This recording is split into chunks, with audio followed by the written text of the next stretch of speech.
Hey everybody, I'm Creed, and welcome to Creed's Other Art, episode 10. We're gonna talk about my 90's comic that I never finished, called Psycho Cop. So the whole idea of Psycho Cop came to me. We were having an art show coming up for our high school art class, and the teacher said to me, he said, come up with something to put in the show, because there was really, in my whole grade, all through school, there was me and a good buddy of mine and like one other girl we didn't hang around with who were considered themselves artists. So I got called on a lot of stuff. Me and my buddy, we'd get called, come in after school, help out with this, we need decorations for the dance, that kind of thing. Always, we were the go-to people in the school for art because we were the art guys. And so he came to me, the art teacher came to me and he said, you know, we're gonna have the art show. It's not will you be in it, it's like, do something specifically for the art show, would you? So I was like, okay, I'm gonna make a character.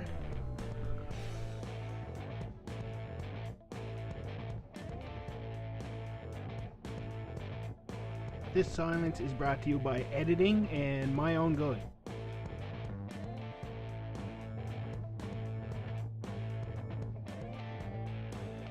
So I thought I'd be a smartass, and I'm gonna put up something here. Now he's a superhero, but he's dressed like a cop, and it says he's psycho. So I thought that would rile somebody up. Really, nobody really, I don't think, paid too much attention to it. But I thought I was gonna be some kind of jackass and stir up some controversy. But instead, I just kind of made a cool superhero because it was the 90's, and everything was gritty, and you know, every character was trying to be the Punisher, and you know. So I just drew this guy, and he was, you know, he's a crazy vigilante with a police-themed costume and gear. Is basically what I come up with. And I thought it was humorous at the time that I drew him making the same face he was in the poster. I don't know why that struck me as funny. And his leg is just terrible when I look at this. But I mean, I was what, 18? Yeah, I was 18 when I drew this. I thought I knew everything in the world, and I didn't. So it all started with that, and we had that in the art show. And actually, I got in the newspaper and standing next to my picture in the art show.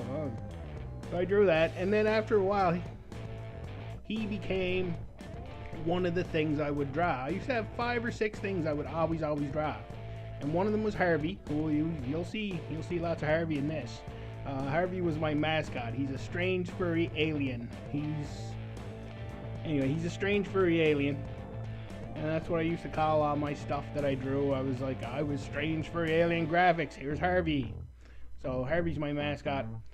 Psycho Cop was one of the things I drew. I used to just draw him doing stuff, you know, here and there. That's all after this one piece where I come up with them. And there was a few other, usually monster kind of guys I draw on the top edge of my paper or on the back of tests. I used to draw, like, I did an excellent one I still kept, actually. It was so good, of cannibals boiling Harvey in a big pot, and that was on the back of one of my geology tests. And that was the most fun I had that day. I didn't care about the test. I wanted it back so I could get that art off it. Anyway, okay, so this I drew, I believe that was 91. And that was in the art show. And then after drawing him here and there, he was kind of in my head. And I'd kind of gotten tired of drawing DC stuff. By this time, I figure I had taught myself how to draw. Well, la-ti-da, I can draw now. So I don't need to learn anymore. I need to decide what I'm going to draw. So I'm going to make my own comic and take over the world. So here's the cover. Here we go. First spectacular issue, which I stole right off the top of Blue Devil #1. And he's just standing in front of posters. I'm not a giant fan of make everything dynamic. They should be poking in the eye with their elbow and jumping through windows and stuff. I like to do pretty static art, to tell you the truth. And this story is the first issue is about a very everyday life with a couple of quirky things in it, because the big event in the comic happens at the end. So this is the show, sort of the regular life leading up to the whole thing of the comic. And there's Harvey. He's also part of my Strange Furry Alien Comics logo. And Harvey is fighting space mutants on this. That's the matinee. And then what I wanted to show is that, because okay, this is Psycho Cop standing there.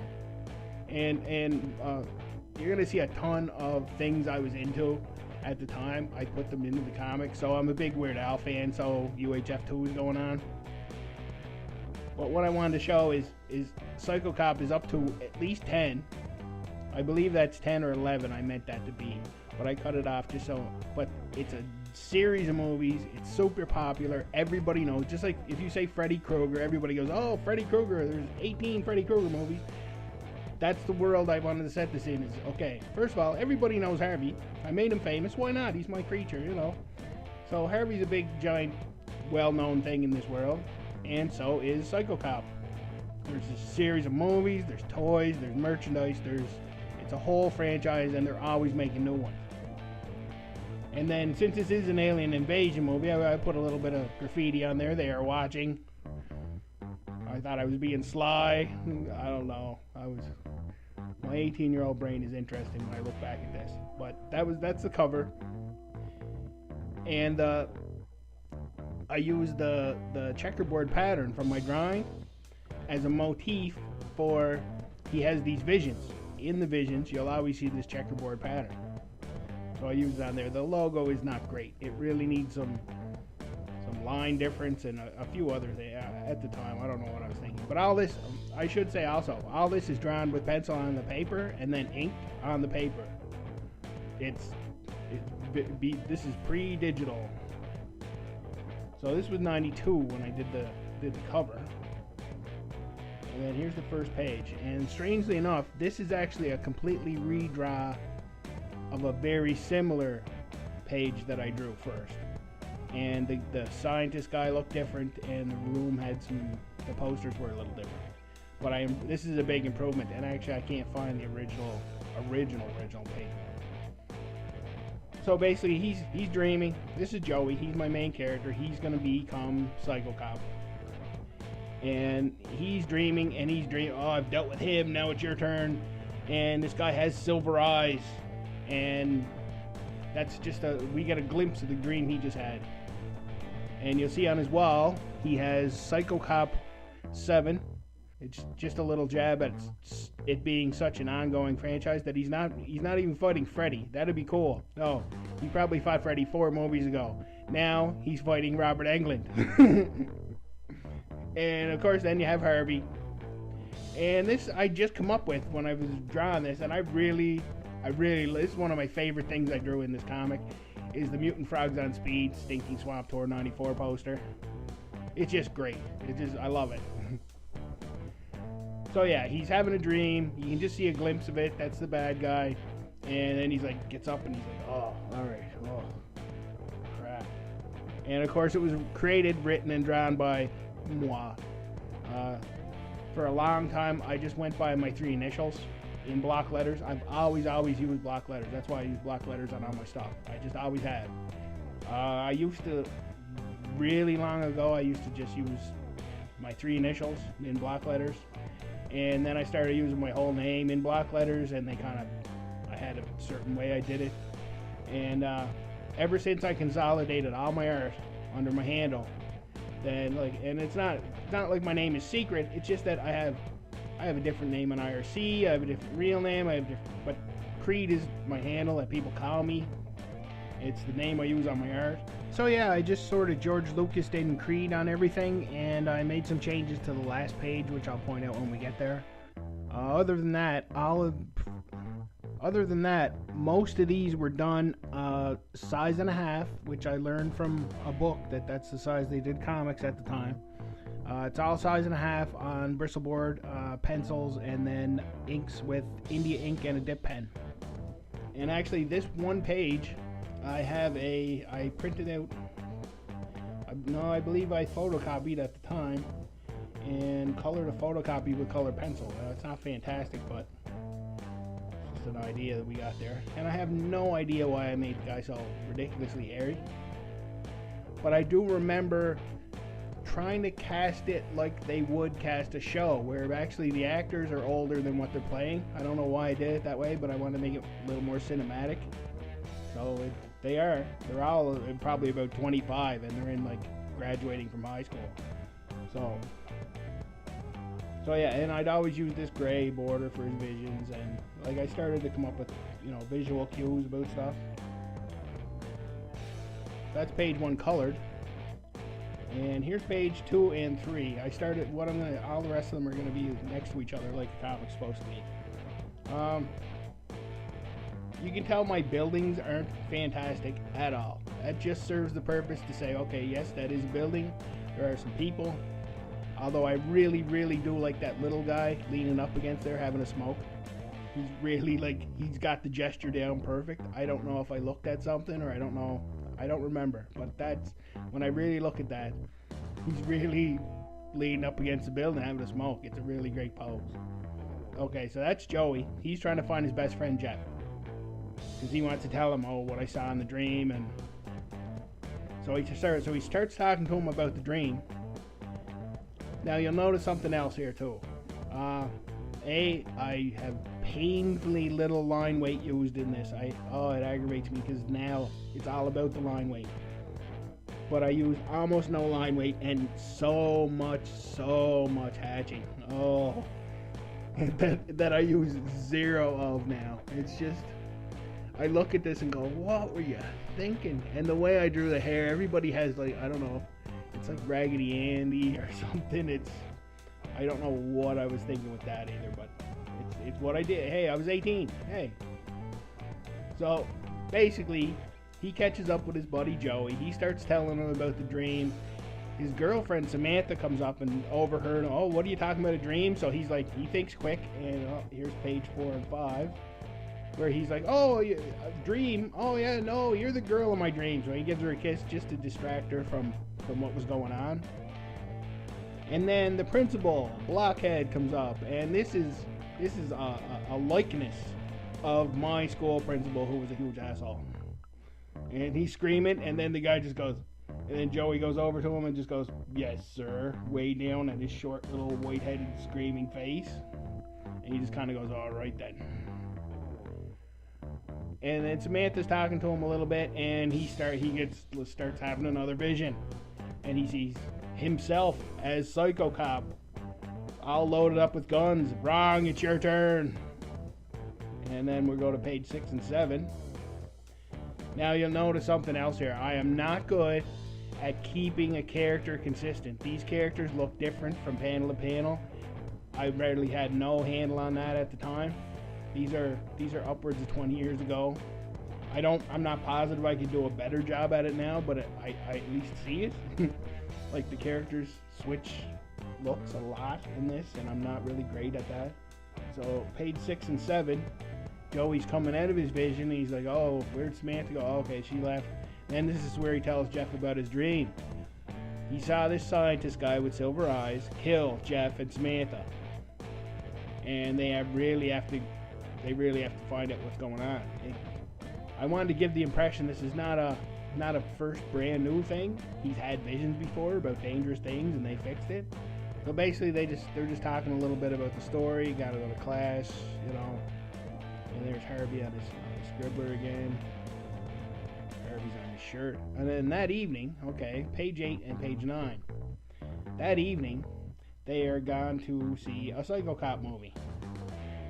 Now, I drew them in the theater, and I'm not positive what I was thinking, where I had this notion that everybody else in the theater was a celebrity.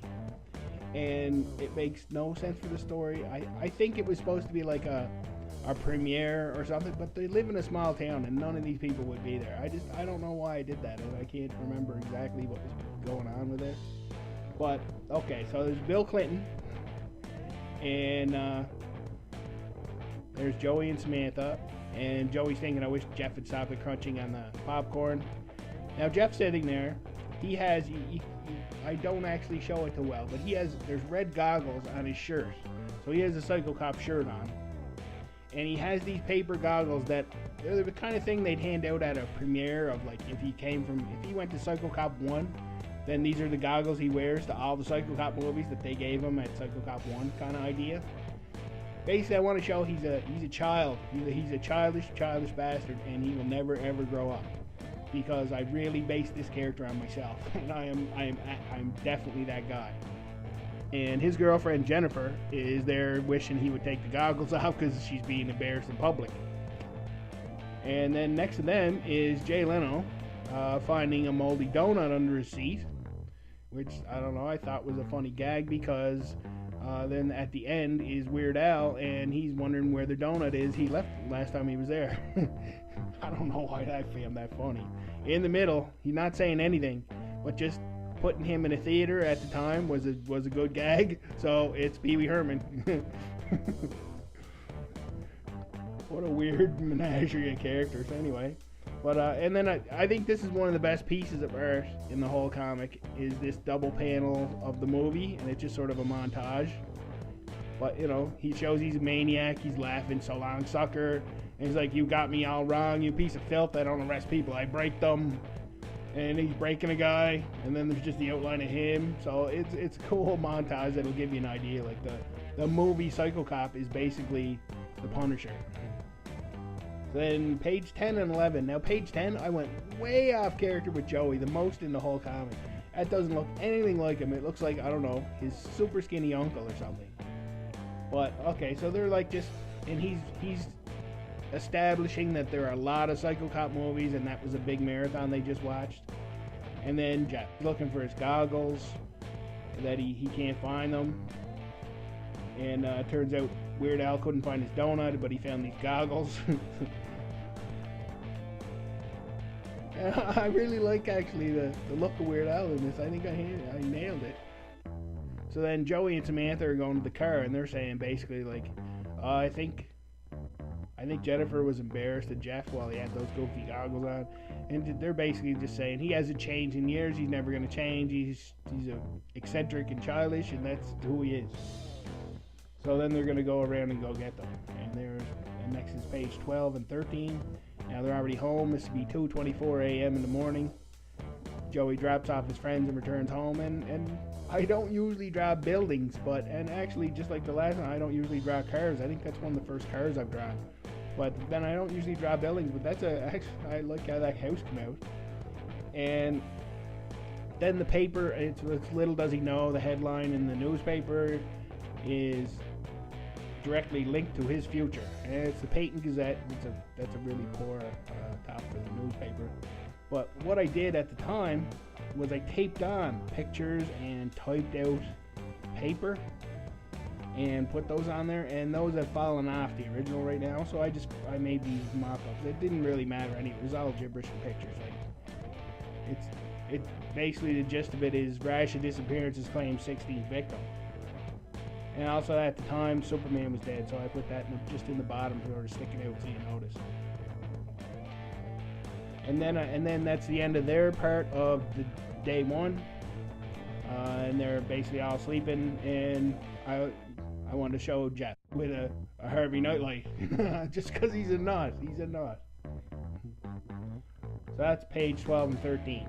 That's sort of the gang's story. You know who they are in relation to each other, and generally what's going on with them right now. And that's what I wanted to establish, just an everyday, but it's the last everyday day they're going to have. So they're asleep, and that's sort of one of the points of it, because when they wake up, everything's going to be different. So then, page 14 and 15, we go to Contact Labs. And I say, this is about the time they're in the hallway getting yelled at by Blockhead. So we see the building, then we see the door, says Project Tachyon, and then we see, hey, it's the evil guy from his visions. And he basically, now this page 15 is my favorite page I did. It looks the best to me, except I messed up the floor in that one panel. But I love that machine, and I love the layouts of all these. And actually, some of those lines don't completely aggravate me. But this is Walter, and the professor basically says, "Okay, we're gonna record this, and you just talk us through the process." So there's the machine, and he's talking about how they're going to use radiation to go in. That basically their theory on time is that time works from atoms moving. Time is an atomic thing, it's not a field that we live in. It's not, we're not in time. Time is all atomic. Each atom is moving, and that's causing time. So what this radiation basically does is it stops affecting the atoms of whatever gets radiated. So that thing becomes completely impervious and can't be changed at all, can't be broken, can't be scratched, because it's unaffected by time. That's sort of the premise of how this is gonna, time's gonna get stopped at the end of this, is what's gonna happen. And it's all because of this scientist and this, but Walter's not in on it. So Walter's basically describing that, and they're using a Psycho Cop figurine. And now that machine, I almost never sketch stuff out. But one of my best examples of trying to work out what something was going to look like is a sketch I did for this machine. And I just sketched out 3. And I actually liked all 3 were good ideas, but I worked out what that machine was going to be. And there's the sketch. I don't know why I used different things in the machine. I used a clock in one, an apple. But yeah, I sketched it out, and obviously I went with the middle one with a couple of more hoses on it. But I almost never ever sketch things out, but I was like, well, I need to decide what this thing looks like. And now here's page 16, and page 17 is really hard to see. I couldn't scan it because of the size, so I took photos and they didn't come out fantastic because it's just pencils. But basically Walter keeps explaining basically that the tachyon particle works like a gear against the atoms and creates time itself. And then on page 17, he's talking about how they can undo it, but they can't undo it on human flesh because it will dissolve. And when he starts talking about that stuff, you see it's paused, and the professor's the one recording it, so he paused that. He doesn't want that on the tape. It'll basically liquefy anybody you try to turn back. And then he ends that, and then in the recording, Walter says, this figurine's exactly the same, except now it's completely indestructible, and he hits it off the floor and it doesn't break it off. And that's the last page I did for this. Basically, after this, what's going to happen is, okay, Walter heads home, and he'll be home watching the news or whatever, and nod off. And I want to show him go to sleep too. And then the professor goes into his secret lab, which is a giant menagerie of machines and alien technology, and it's hidden in basically a pocket dimension in the parking lot of this building. And he starts talking about all his plans, that his people are going to take over the earth, and the way they do it is they just freeze everything, and then they come down and do what they want. And then he sets the project up to explode, kind of like a Darkman lab kind of thing. And then the lab explodes. Is the last panel would be a big, giant explosion, but not a violent explosion, more of an energy explosion. And it would just radiate everywhere. And then issue 2, if there was ever going to be one, would be them waking up in the world would be 98% frozen. Like if a plane got frozen, it would fall from the sky and it would land on frozen buildings and not hurt anything. It would sit. Like everything would be super hard and unbreakable. And it would start to take on a color. I was trying to decide on a color. It would probably be blue, I'd say. But for comic's sake, you can't just draw things and say, oh, they're not moving, because you're drawing a comic and they don't move. You have to give the impression they move. But so for everything to be frozen, I want it to change into a color, so it's easy to recognize what's frozen and what's not. But yeah, that was me teaching myself how to do a comic, and it kind of went kind of wonky at the end. That was about from 91 to 95 is when I did all this stuff related to this comic. It took me a long time between pages, and I think that's part of it.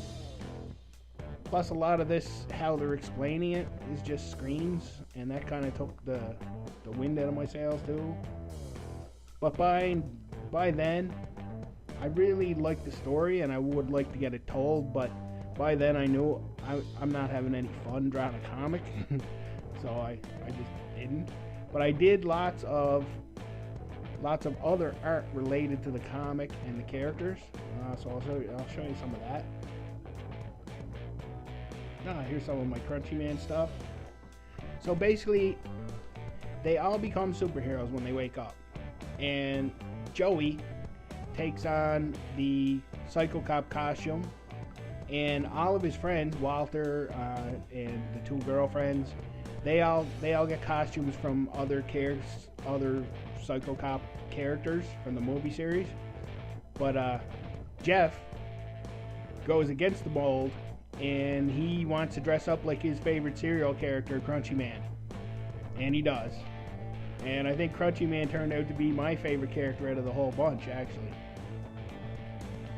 But he's just a grinning, sort of corny superhero. He just, I'm Crunchy Man, and everybody in this world knows who Crunchy Man is. It's like saying you're Captain Crunch and dressing up like a pirate. Well, Crunchy Man is a superhero cereal guy. So he says, I'm Crunchy Man. They're like, good, my kids ate that this morning. I guess that's good. Do you make money from that? I don't know. So there's Psycho Cop, but then there's Jeff will not conform to the team. He puts one of they communicate with their badges. So he has a badge like the rest of the team, but yeah, he's off book as far as costumes go. So Crunchy Man, and this one was 94. And actually what I did is I traced the contact building from my comic, transferred it over put pencil on the back of the tracing, transferred it over to this paper, and then drew Crunchy Man flying over it. This was old school. This was way before Photoshop. This was all just done manually on paper. And for some reason, I don't know what to really think about the Starfield I did. It looks a little like snow, but I mean, at the time, I wanted to... First of all, I did not draw black and then put white on it. I always looked at that as cheating. I don't know why, and nothing's really cheating. You're making art, right? But at the time, when I was an inker, and I was hardcore, like, I am a serious inker, no, the only thing done there is black ink. So I drew all those and inked around them. Took a long time, a lot of patience. But you can see 94, 95, I'm getting away from the hatching, and I'm really, really getting into solid blacks. And that's where I went. But you can sort of see the beginning of my style now. I dropped the hatching. So there's two Crunchy Man pieces I did, 94 and 95. There's another Crunchy Man piece I did in 93. It really needs more black on it, but for some reason, right around 93, I think I was heavily influenced by Bart Sears and his stuff he was saying in Wizard. So I did a lot of these muscly guys. I don't know why, but I like this. His smile should be it looks kind of a little crazier than it is happy on this one. And this other piece here is movie Psycho Cop and the real Psycho Cop having a battle, and it's a direct redraw from a Blue Beetle cover. I saw that Blue Beetle cover and I redrew it with my characters, and I was like, yeah, look at that. Movie Psycho Cop fighting regular Psycho Cop. And in the comic, it was old Blue Beetle versus new Blue Beetle. So it was that's where I got the idea. It's not original or anything, and it looks just like the pose is all the same and everything. I just basically redid it with my characters. So that was 94. And here's a couple, here's Psycho Cop's girlfriend. I cannot really remember the name I gave her. It's been so long. But this is super sexist 90s cartoon, super sexist 90s comic book female character. It's just what she is. And still, I was doing that ridiculous way I drew my hair. And I don't know what that light thing she's doing is, but I guess that's her power. I didn't really work that out. So I just basically wanted sort of a style guide, and that's what some of these stand-ups are. This was 93. Also 93, I did the Psycho Cop one. I don't like the pose. There's totally not enough black. His legs are weird. There's a lot wrong with this, but it's okay. It's okay. It tells me exactly what the costume is anyway. And then I did, okay, there's Psycho Cop from the future, because everybody needs a future cyborg version of themselves. That's just standard. So I absolutely had to come up with this future cyborg version of Psycho Cop. And this other character is not related to the Psycho Cop universe, but I come up with them around the same time. And basically, I come up with this 92, 93. This one's dated 93. And basically, he's a living computer program that has made himself a synthetic body. And then there's a show called Odyssey 5 that came out, and there's tons of those in that show. So I was like, oh man, like, I know I had the idea, and probably not even first. I'm sure there was 70 stuff that gave me the gist of the idea. But I mean, there was exactly, like, you know, computer entity making synthetic bodies so they can walk around in the world. Well, that's exactly what Elite is, and that's what this guy's name is, with the funny goggles. And as you can see, I was still trying to be Bart Sears. I drew my 19-year-old self into this group shot, like a Justice League kind of shot, with all my Psycho Cop characters and Elite. And this other guy's name is Lazarus, the guy in the middle there. I can't find my other drawings of him right now. He was another separate character. But yeah, I did this group shot, and like I said, I swapped in my new drawing of myself, because that 19-year-old me drawing is not cool. So I did George Lucas myself in there, revised edition. So this was my comic, and I still love all those characters now, going back to them. And when I decided to do a comic, what I did is I wrote out the whole story in novel form in about 3 of my classes. I was still in high school. I took about 3 classes, I don't remember which ones, and I decided these classes, I'm just going to sit there and write my novel. So yeah, I wrote it on school time, and I wrote a full script where it was really thick, and it was all done basically novel form. That's where I had the story. So I have probably the story for, I don't know, 20 comics anyway to start with. But I just, like I said, it got to the point where I realized I don't really want to draw a comic. I want to just draw art. And I don't want to be a comic artist. That's not going to be my job in the future. Which at the time I especially when I was into DC, that's all I wanted to be, was a DC artist. And after I drew this, I really realized I don't want to make comics. I wouldn't mind writing comics, and I would love to ink comics, but all the rest of it, no thanks. And no offense to anybody that does comics, it's not for me. I like to do pieces of art. So this was your journey into my 90s comic book universe. And I hope you saw at least a few things that are pretty cool. I know there's a lot wrong with it. I mean, it is over 20 years old. But I just wanted to show you this stuff because I dug it up in my archive and I went, hey, this is actually still pretty good in places. So this has been Creed's Other Art, episode 10. Stay tuned for whatever I come up with next. And have a cool day. Well, thanks for watching to the end. I really appreciate it. Here's a couple of videos you might want to watch. I made them myself. You never know what I'll draw next. You might want to subscribe to keep up. I'd really appreciate a thumbs up or a thumbs down, depending on how you feel. And until next time, take her easy.